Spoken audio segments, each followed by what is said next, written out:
and Sarah are joining us from Florida to tell us all about their new house renovation. But first, Bryan, I've got to know, being a contractor and resort owner extraordinary wasn't enough for you, huh? You had to add pilot to the mix too. Yeah, well, we've got places to go, places to be, and to be honest, it's something I've been after for 30 some odd years. Traveling back to the hotel now, we need to be in a place where we can get back and forth quickly to deal with issues in business there. And I bought an airplane for about half the price of buying a truck, and we can fly there and back for about $120 in fuel and $50 in maintenance reserves, or we can pay $300 US per seat each way. So we save like $2,400 a trip just having my own airplane. And that's how I've justified it to my wife.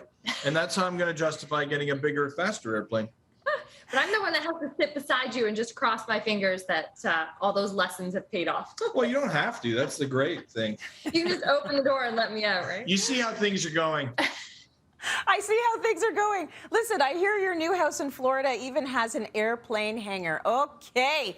Why did you choose to settle in Florida for the time being? Because that's where you are. That's where you're making your home right now. Yeah, it's a temporary home. I mean, one of the reasons is we're only an hour back and forth to the island. We're about 2.25 hours to get back into Canada. I'm back every couple of weeks managing businesses there. It just makes sense logistically for us right now to do that. And we bought this place for less than half of what you can buy, a tear down townhouse in Toronto for. So it was just, the price was right as well. Absolutely. So I've seen the house because I watched the show, and you've got this home to renovate now. I'm so excited to see the changes you're going to make. So what are the big changes you're going to make in that Florida house? Well, I think we thought we would dip our toe in. We thought we would put some upgrades in, which never seems to happen with Bryan and I. So we actually decided to live in the house like we've done before and renovate at least the bedrooms for the kids and an updated kitchen. But lo and behold, as we got farther and farther into this project, we've just started ripping out walls. And we are currently, Tracy, still living in an RV, all 6 of us and our dogs, in the driveway. Someone started making some changes, Tracy, and I'm not going to say who. I'm not sure who it was, but somebody went in deep.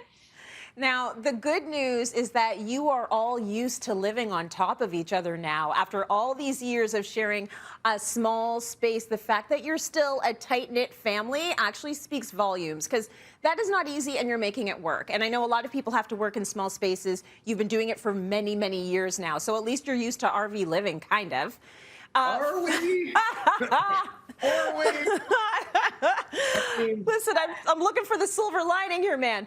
For viewers at home that are looking to renovate right now, give us some tips. Any tips you want to share with our viewers? Don't do it. No, I'm kidding. I'm totally kidding. You have to really look at and where to put your money and where the value is in your home. And I think our perspective has really changed over the past few years. Size, it doesn't matter. I'm sorry, it doesn't matter. Efficiency matters. Long-term maintenance costs matter. Operating costs matter. Getting into the real estate market in Canada, especially for young people or anywhere in the world, is extremely difficult now. Things are expensive. So when you're looking at where to put your money into things that reduce the operating costs of your home, things that reduce the long-term maintenance costs of your home, things that will pay you back every month.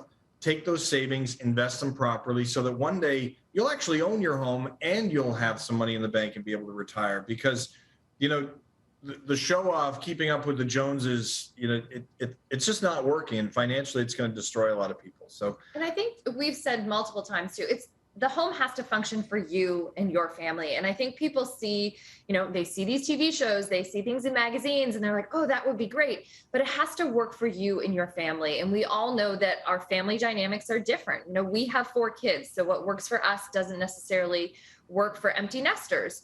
And you have to understand that it is your home, and whether that means adding a home office, whether it means a media room for your kids so that it gives them a space to go. Or an RV in the garage. Put the money on the things that make you happy. I love this advice. I love it. Think to the future. Think about what's going to pay you back. And I think that's a very smart way to do it, even if it costs more to begin with to get those things in, like solar panels or whatever it might be. Last thing. People want to go to your resort. It looks gorgeous. We've seen the whole makeover. It's been a stunning transformation. If folks want to go to your resort in the Bahamas, how do we visit? What do we need to do? Sorry, we're full. Come